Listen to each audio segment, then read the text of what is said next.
My best friend disappeared 8 years ago. He just showed up at my door and told me why he had to run. The doorbell rang at 11:34 p.m. on a Friday night, which was already strange because nobody just drops by my apartment unannounced at that hour. I was on my couch in sweatpants watching a documentary about deep-sea creatures, halfway through a bowl of microwave popcorn, when the sound cut through the narration about bioluminescent jellyfish. I paused the TV and sat there for a second, wondering if I'd imagined it. Then it rang again, longer this time, insistent. I walked to the door and looked through the peephole, and what I saw made my entire body go cold. Standing in the fluorescent hallway light was a man I hadn't seen in 8 years, a man I'd assumed was dead despite never finding a body, a man whose disappearance had derailed my entire senior year of college and left a wound that never fully healed. My best friend since 5th grade, the person who knew me better than anyone, was standing at my door looking thinner and older and somehow desperate. I yanked the door open so fast I nearly pulled it off the hinges. "Jordan?" I said, and my voice came out strangled. Jordan Reeves looked at me with eyes that had seen things I couldn't imagine and said 5 words that would shatter everything I thought I knew about his disappearance. "I'm sorry. They were going to kill me." I had been living a relatively normal life as a software engineer in Seattle for the past 3 years when Jordan appeared at my door like a ghost made flesh. After he vanished during our senior year at State University, I'd spent months consumed by the mystery, helping his parents search, talking to police, organizing volunteer search parties that combed through forests and ravines looking for any sign of him. Jordan had been my best friend since we were both 11 years old, when we'd bonded over a shared obsession with building elaborate Lego cities and a mutual hatred of gym class. We'd gone through middle school together, survived high school, and ended up at the same university because neither of us could imagine not having the other around. He was the kind of friend who knew my coffee order, who could finish my sentences, who had talked me through my worst breakups and celebrated my best achievements. When he disappeared without a trace in March of our senior year, leaving behind his car, his wallet, his phone, and absolutely no explanation, it destroyed something fundamental in how I understood the world. People didn't just vanish. Not people like Jordan, who was responsible and cautious and always texted back within minutes. The official investigation had gone nowhere. Detective Lawrence Huang, who'd been with the Missing Persons Unit for 14 years, had interviewed everyone Jordan knew, reviewed security footage from campus, traced his last known movements, and found nothing that explained where he'd gone or why. Jordan's last confirmed sighting was leaving the university library at 9:15 p.m. on a Wednesday night. His roommate said he never came home. His car was found in the library parking lot the next morning, locked, with his backpack still in the back seat containing his laptop, textbooks, and the sandwich he'd packed for a late-night study session. His phone records showed no calls or texts after 8:43 p.m., when he'd texted me saying he'd be studying late and would see me tomorrow. There was no evidence of foul play, no witnesses, no leads. It was as if Jordan had simply ceased to exist between the library doors and his car. The case went cold after 6 months. Jordan's parents, Linda and Thomas Reeves, never stopped searching, never stopped hoping, but the rest of the world moved on. I graduated without my best friend, got a job, moved to Seattle, built a life. But I never stopped wondering what happened that night. Now Jordan was standing in my apartment, and I was trying to process that the person I'd mourned for 8 years was alive and drinking water from one of my glasses with shaking hands. He looked different. He'd always been lean, but now he was thin in a way that suggested missed meals and chronic stress. His dark hair, which he'd kept short in college, was longer and shot through with premature gray at the temples. He had a scar above his left eyebrow that hadn't been there before, and his eyes had a haunted quality that made him look decades older than his 29 years. He was wearing jeans and a plain black hoodie, and he kept glancing at my window like he expected someone to be watching from outside. I sat across from him at my kitchen table and tried to figure out where to even begin. "You said someone was going to kill you," I finally said. "Who? Why? And why the hell didn't you tell anyone you were alive for 8 years?" Jordan set down the water glass and looked at me with an expression that was equal parts guilt and fear. "Because telling anyone would have gotten them killed too," he said quietly. "The people who were after me, they had resources and connections I couldn't fight. Disappearing was the only way to protect everyone I loved. That included you." I felt anger flash hot through my chest. "You let us think you were dead," I said. "Your parents, Jordan. Your mom had a breakdown. Your dad quit his job to search for you full-time. I watched them destroy themselves trying to find you." Jordan's face crumpled, and I could see genuine anguish there. "I know," he said, his voice breaking. "I know what I did to them. I think about it every single day. But if I'd stayed, if I'd told anyone what I'd discovered, they would have killed me, and then they would have killed anyone I'd told. I had to choose between breaking their hearts and getting them murdered. I chose the option where they stayed alive." "What did you discover?" I demanded. "What could possibly be worth this?" Jordan took a deep breath. "You remember Professor Whitmore?" My hands went still. Of course I remembered Professor Richard Whitmore. He'd been Jordan's academic advisor, a respected economics professor who'd taught at the university for 23 years. He'd won teaching awards, published extensively, and was beloved by students and faculty alike. He'd retired 2 years after Jordan disappeared and now lived somewhere in Florida, enjoying his pension and presumably his grandchildren. What about him? I asked carefully. Jordan pulled a flash drive from his pocket and set it on the table between us. 3 months before I disappeared, I was working as Professor Whitmore's research assistant, he said. I was helping him compile data for a paper on investment patterns in emerging markets. I had access to his university computer and his files. One night I was looking for a specific dataset, and I accidentally opened the wrong folder. What I found was evidence that Professor Whitmore was running an elaborate investment fraud scheme that had stolen approximately $8.3 million from investors over 15 years. My stomach dropped. That's impossible, I said. Professor Whitmore was one of the most respected people at the university. He gave lectures on ethics. Jordan's laugh was bitter. That's what made it work, he said. He used his reputation and his position to gain trust. He'd approach wealthy individuals, usually retirees or people who'd come into inheritances, and pitch them on exclusive investment opportunities. He'd show them fabricated returns, fake documentation, manufactured success stories. He'd convince dozens of people to give him their money, promising returns of 15 to 20% annually. But there were no actual investments. It was a Ponzi scheme. He was using new investor money to pay returns to old investors while pocketing the majority of the funds himself. The university salary was just his cover story. His real income was millions of dollars stolen from people who trusted him. I was trying to wrap my mind around this. You found evidence of this on his computer? Jordan nodded. Spreadsheets tracking every investor, every payment, every fabricated return. Bank account information for offshore accounts where he was hiding the money. Communications with co-conspirators who were helping him recruit new investors and create fake documentation. It was all there, meticulously documented, and I stumbled across it completely by accident. What did you do? I asked, though I was starting to dread the answer. Jordan's face darkened. I panicked, he said. I should have gone to the police immediately, but I was 21 years old and terrified. I copied the files onto this flash drive, and then I made the worst mistake of my life. I told Professor Whitmore what I'd found. I confronted him in his office the next day. I actually thought, that maybe there was an explanation. Maybe it was data for a research project on fraud. Maybe it was fabricated for academic purposes. I wanted to believe there was a reasonable explanation because I respected him. I told him I'd seen the files, and I needed him to explain what they were. My hands had gone cold. What did he say? Jordan's voice went flat, like he was reciting something he'd memorized. He closed his office door, he said. He sat down across from me, and he didn't deny anything. He told me I was a smart kid, and he'd always liked me, which was why he was going to give me 2 choices. Option 1, I could accept $50,000 in cash, sign a non-disclosure agreement, and never mention what I'd found to anyone. He'd frame it as hush money for keeping quiet about confidential research. Option 2, I could refuse, and he would destroy my academic career by planting evidence that I'd been plagiarizing my work and fabricating research data. He said he had the connections and credibility to make sure I'd never work in academia or any respectable field. He gave me 24 hours to decide. I stared at Jordan. You didn't take either option. He shook his head. I took the flash drive and I ran, he said. I knew those weren't really my only options. Option 3, the one he didn't say out loud, was that if I went to the police or tried to expose him, he'd have me killed. I know that sounds paranoid, but you have to understand who Professor Whitmore was connected to. Some of his investors were powerful people. Politicians, business executives, people with resources and reach. If I exposed the fraud, I'd be destroying them too, revealing how they'd been scammed. They'd want me silenced. And Whitmore had made it clear he had the ability to make problems disappear. The scar above his eyebrow, he touched it unconsciously. This is from the night I left. Someone tried to grab me in the library parking lot. I fought them off and ran. I didn't go back to my dorm. I didn't go home. I just ran. The story was insane, but looking at Jordan's face, at the fear still present in his eyes 8 years later, I believed him. Where did you go? I asked. Everywhere, he said. I hitchhiked out of state that night. I'd pulled all the cash I had from ATMs before anyone could track me, about $1,200. I bought a bus ticket to Denver using a fake name, then another bus to Phoenix. I worked under the table, cash jobs that didn't require ID or background checks. Construction, restaurant kitchens, warehouse work. I moved every few months, never staying anywhere long enough for someone to find me. I grew my hair out, lost weight, changed everything about my appearance. I checked news from home obsessively, waiting to see if Professor Whitmore's scheme had been exposed if someone else had discovered it. But nothing ever came out.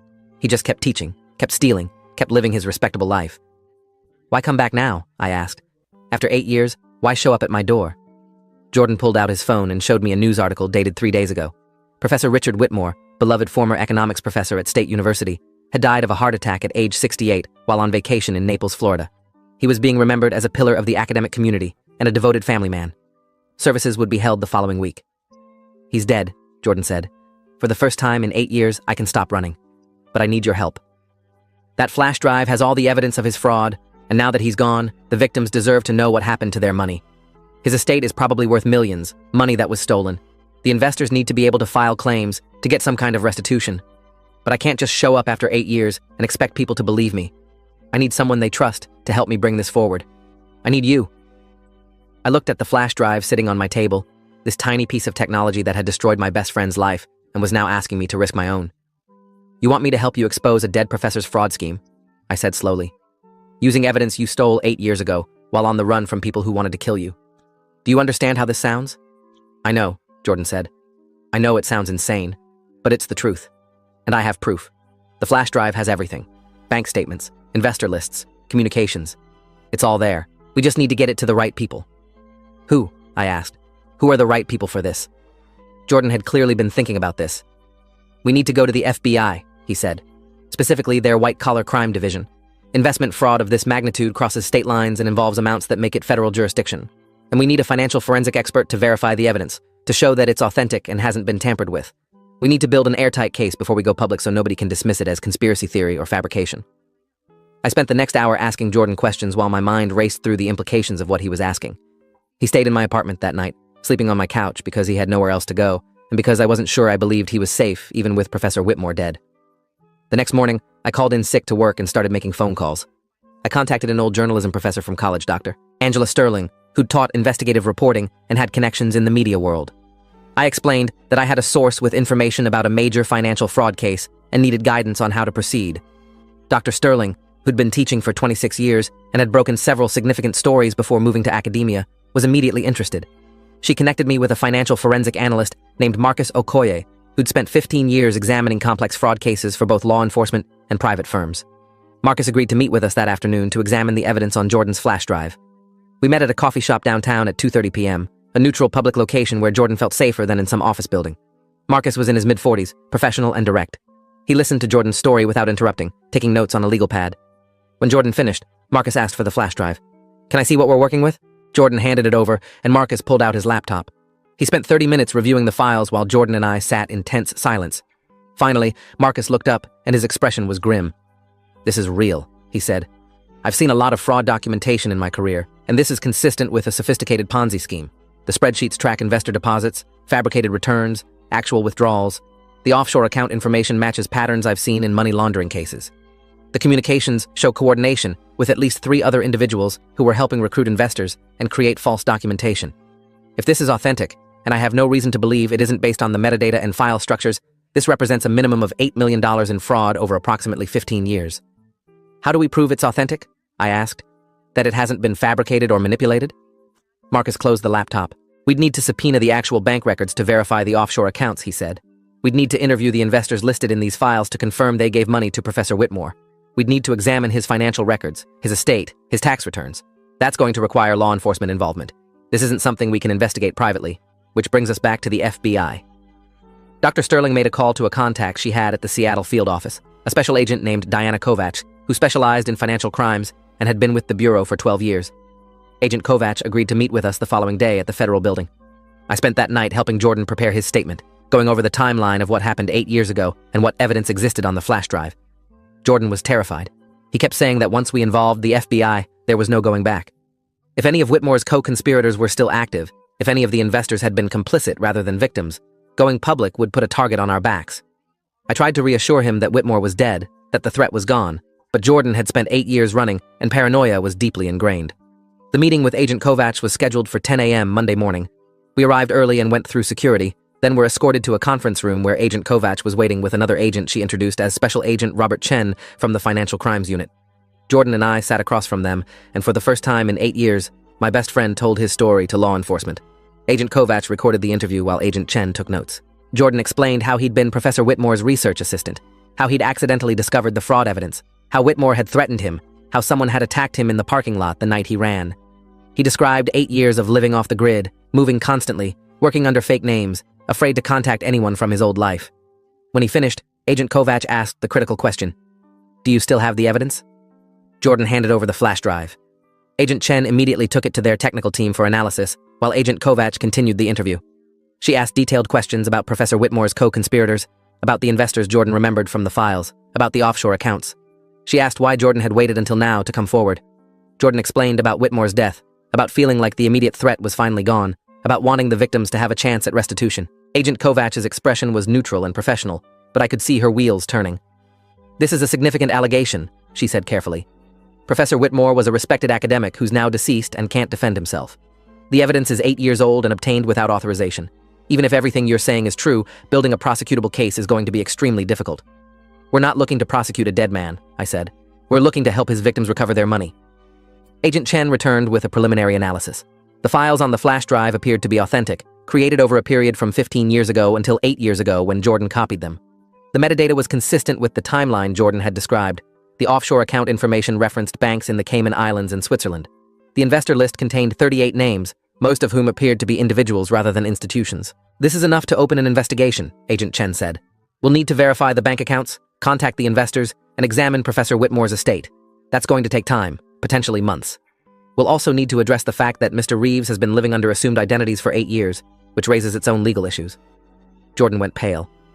"Am I going to be charged with something?" Agent Kovach exchanged a look with her partner. "That's going to depend on several factors," she said. "You weren't using false identities to commit crimes or evade legitimate legal obligations. You were fleeing what you believed was a credible threat to your life. However, you did steal confidential files from a university computer, and you've been working illegally without proper documentation. Those are technically crimes, though given the circumstances, prosecution seems unlikely. The bigger issue is establishing your legal identity again after 8 years. You've been declared legally dead." That statement hung in the air. Jordan had been declared dead 3 years after his disappearance, after the mandatory waiting period and a court ruling based on the presumption that he died given the total lack of evidence he was alive. His parents had held a memorial service. There had been a death certificate. In the eyes of the law, Jordan Reeves didn't exist anymore. "That's going to be complicated to reverse," Agent Kovach said. "You'll need to file a petition with the court to have the death declaration reversed. You'll need to prove your identity, explain where you've been, and work with Social Security to restore your legal status. None of that is going to be quick or easy. In the meantime, I'd recommend you contact your family and let them know you're alive before this becomes public." Jordan looked like he might be sick. "I can't," he said. "If I contact them before we expose the fraud, if word gets out that I'm alive before we secure the evidence and protect the investigation, Whitmore's co-conspirators might try to destroy records or silence witnesses. We need to move fast. How fast can you verify the evidence and secure the assets?" Agent Chen shook his head. "This isn't television," he said. "We're talking about international bank accounts, offshore holdings, estate law, interviews with potentially dozens of people. Even rushing, we're looking at weeks minimum before we have enough to move on anything. And that's assuming everything checks out and we can verify the fraud actually occurred." Jordan stood up abruptly. "Weeks? We don't have weeks. If anyone in Whitmore's network realizes I'm alive and talking to the FBI, they'll disappear anything that can tie them to the fraud. We need to freeze the assets now. We need to contact the investors now. We need to move before they do." Agent Kovach's voice was firm. "Mr. Reeves, I understand your urgency, but we have to follow procedure. We can't freeze assets without evidence. We can't contact investors without confirming the fraud. We can't move forward based solely on your testimony and a flash drive that may or may not be admissible in court given how it was obtained. We need to do this right, or the whole case falls apart. Sit down and let us do our jobs." Jordan sat back down, but I could see he was struggling. 8 years of running had left him with a deep distrust of systems and processes. He'd survived by being proactive, by moving faster than the threats chasing him. Now he was being asked to sit still and wait while federal bureaucracy slowly ground forward. I put my hand on his shoulder. "We'll figure this out," I said. "We've made it this far." The investigation moved slowly, exactly as Agent Chen had warned. Over the next 3 weeks, the FBI worked to verify the information on Jordan's flash drive. They subpoenaed records from the banks in the Cayman Islands and Switzerland.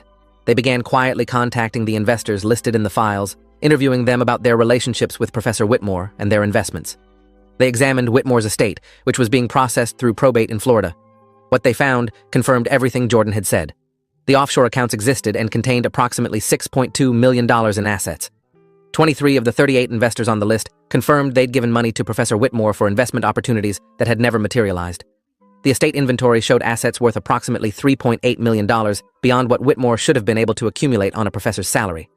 The communications on the flash drive matched up with testimony from 2 of Whitmore's former associates, both of whom agreed to cooperate with the investigation in exchange for immunity deals. The fraud was real, extensive, and had been operating exactly as Jordan had described. But with Whitmore dead, there was nobody to prosecute. The FBI's investigation shifted focus to his co-conspirators and to the process of recovering assets for the victims. Jordan stayed with me during this period, essentially hiding in my apartment while the investigation progressed. He was paranoid about being seen in public, convinced that someone from Whitmore's network would recognize him. I took time off work to help him navigate the process of legally resurrecting himself. We hired an attorney, Patricia Moreno, who specialized in identity and estate law and had been practicing for 18 years. Patricia filed a petition with the court to have Jordan's death declaration reversed, a complex legal process that required extensive documentation and testimony. The hearing was scheduled for 6 weeks after our initial FBI meeting. In the meantime, the media got wind of the story. Someone, probably one of the investors who'd been interviewed, talked to a reporter. The headlines started appearing. Deceased professor allegedly ran $8 million investment fraud, and beloved educator's secret life as con artist exposed. The story went viral locally, then nationally. Professor Whitmore's reputation was destroyed posthumously. His family issued statements denying the allegations and defending his character. His former university launched an internal investigation. And Jordan's name started appearing in the coverage, first as an anonymous source, then as the research assistant who'd discovered the fraud and disappeared 8 years ago. That was when things got dangerous again. 3 days after Jordan's identity became public in connection with the fraud investigation, someone broke into my apartment building and tried to force open my door at 3:15 a.m. The building's security cameras caught footage of 2 men in dark clothing attempting to break the lock. I'd called 911 immediately, and they'd fled before police arrived, but the message was clear. Someone wanted Jordan silenced, even now, even with Whitmore dead and the investigation already underway. Agent Kovach assigned protective detail after that. 2 federal agents stationed outside my apartment building, watching for threats. Jordan wanted to run again. His instinct after 8 years was to disappear, to find safety in anonymity. But I convinced him to stay. We'd come too far. The evidence was secured, the investigation was progressing, and running now would accomplish nothing except letting the co-conspirators escape justice. The court hearing to reverse Jordan's death declaration happened on a Thursday morning. The courtroom was packed with media, curious onlookers, and several of Whitmore's fraud victims who wanted to see the person who'd exposed the scheme. Jordan testified about his disappearance, about finding the evidence, about 8 years in hiding. His parents were there, seeing their son alive for the first time in 8 years. His mother sobbed through the entire proceeding. The judge, Honorable Diane Nakamura, who'd been on the bench for 21 years, listened to all the testimony and reviewed the evidence. Then she made her ruling. "Mr. Reeves," she said, looking at Jordan directly, "what you did 8 years ago, running instead of going to proper authorities, caused immeasurable pain to your family and complicated what could have been a straightforward fraud investigation. However, given the credible threats to your life and the subsequent validation of your evidence, this court finds sufficient grounds to reverse the declaration of death. You are hereby legally alive again. Welcome back." The courtroom erupted. Jordan's parents pushed through the crowd to reach him, and I watched my best friend embrace his mother and father for the first time since he was 21 years old. It was cathartic and heartbreaking and beautiful all at once. The FBI's investigation concluded 2 months later. They'd identified 3 of Professor Whitmore's co-conspirators who'd helped recruit investors and create fraudulent documentation. All 3 were charged with conspiracy to commit wire fraud and money laundering. The offshore accounts were frozen, and the assets were placed in receivership pending distribution to the victims. Whitmore's estate was successfully challenged in probate court, with victims filing claims against it for restitution. In total, approximately $9.6 million in assets were recovered and would be distributed to the 38 investors who'd been defrauded. It wasn't everything they'd lost, but it was something. The co-conspirators took plea deals rather than go to trial. They received sentences ranging from 18 months to 5 years in federal prison. The media coverage of the case was extensive. Jordan became a reluctant hero, the person who'd sacrificed 8 years of his life to protect evidence that ultimately brought justice to fraud victims. He hated the attention. He'd spent so long trying to be invisible that being thrust into the public eye felt like torture. But he did interviews, told his story, helped the victims understand what had happened to their money. Professor Whitmore's reputation was permanently destroyed. The university removed his name from an endowed scholarship. His published work was scrutinized, and several papers were retracted for data fabrication. His family struggled with the revelation that the man they'd known had been living a double life as a fraudster. Jordan went through intensive therapy to deal with the trauma of 8 years in hiding.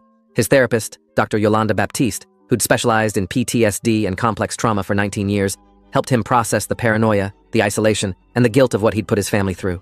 It was slow progress. Jordan had to relearn how to trust people, how to exist in one place without constantly looking over his shoulder, how to believe he was actually safe. He moved back in with his parents temporarily while he rebuilt his life. He had to get a new driver's license, new social security card, new everything since all his identification had expired or been canceled during his legal death.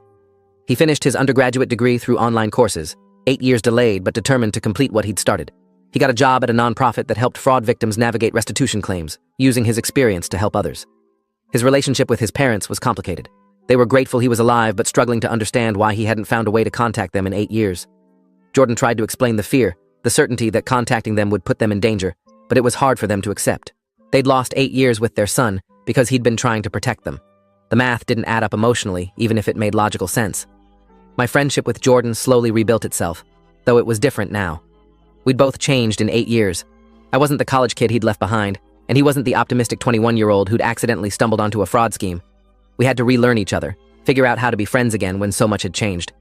We got coffee once a week and talked about small things, gradually working up to bigger conversations about what we'd both missed in each other's lives. It took nearly a year before things started to feel almost normal between us. The legal case against Whitmore's co-conspirators concluded 18 months after Jordan came back. The final restitution checks were distributed to the victims. Some recovered nearly everything they'd lost. Others received partial payments depending on how long they'd been invested in the scheme. Several of the victims reached out to Jordan personally to thank him for exposing the fraud and giving them a chance to recover their money. Those conversations were healing for him, validation that his 8 years in hiding hadn't been for nothing. 3 years after Jordan reappeared at my door, we went back to State University together for the first time since he'd disappeared. The campus had changed, new buildings and renovated spaces, but enough remained the same that it felt like walking through a memory. We stood outside the library where Jordan had last been seen 8 years earlier, where someone had tried to grab him in the parking lot and set him running. "You know what's strange?" Jordan said, looking at the building. "I spent 8 years thinking about this place, about this moment when everything fell apart. And now being here, it just looks like a library, just a normal building where normal students study."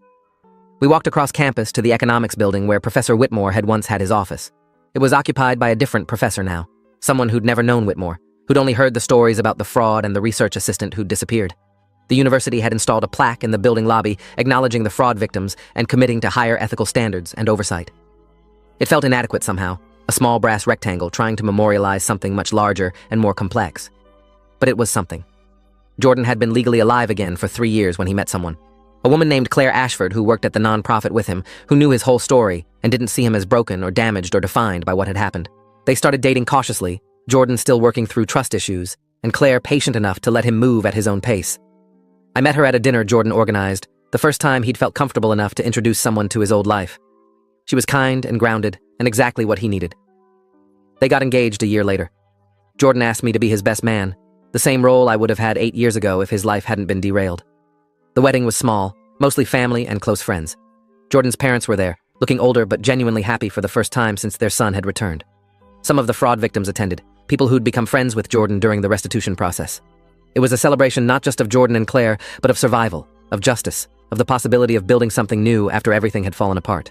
I gave a speech at the reception about friendship and resilience, and the strange ways life breaks us and puts us back together differently. I talked about the night Jordan showed up at my door, about believing him when his story sounded impossible, about choosing to help even when it meant risk. I said that real friendship meant showing up for each other even when 8 years and a fraud scheme and federal investigation stood between you. People cried, including Jordan. After the wedding, Jordan and Claire moved to Portland for a fresh start, away from all the places that carried memories of the fraud and the disappearance. Jordan got a graduate degree in forensic accounting and started working with the FBI as a consultant on fraud cases, using his experience to help identify and investigate investment schemes. He was good at it, able to spot patterns and red flags that others missed because he'd lived through the consequences of one scheme from the inside. He found purpose in the work, turning his trauma into expertise that protected others. 5 years after Jordan reappeared, the last of Whitmore's co-conspirators was released from federal prison after serving his full sentence. Jordan got a notification from the FBI Victim Services Office informing him of the release. He'd been nervous about it, worried that freed from prison, the co-conspirator might seek revenge for Jordan's testimony that had helped convict him. But nothing happened. The man moved to another state, got a job, and apparently wanted nothing more to do with anything connected to the fraud. The threat that had defined Jordan's life for 13 years, 8 in hiding and 5 in recovery, finally seemed to be truly over. I visited Jordan and Claire in Portland on the 7th anniversary of the night he'd shown up at my door. We had dinner at their house, a small place in a quiet neighborhood where Jordan had built a garden and Claire had set up a pottery studio. We talked about work and life and the normal problems of people in their mid-30s trying to figure out careers and mortgages and whether to have kids. At one point, Claire excused herself to take a phone call, and Jordan and I sat on their back porch watching the sunset. "Do you ever regret it?" Jordan asked suddenly. "Helping me? Getting involved in all of this?" I thought about it, about the stress and fear and complications that had come from believing Jordan and helping him expose the fraud. I thought about the threats, the investigation, the media attention, and then I thought about the alternative, turning Jordan away and letting him face everything alone. "Never," I said. "You're my best friend." That doesn't change because 8 years passed or because the situation was complicated. You would have done the same for me. Jordan nodded slowly. "I would have," he said. "I absolutely would have." We sat in comfortable silence while the sky darkened and lights came on in neighboring houses. After everything that had happened, all the running and hiding and exposure and justice, this moment felt like the real ending. Not the court cases or the convictions or the restitution, but this.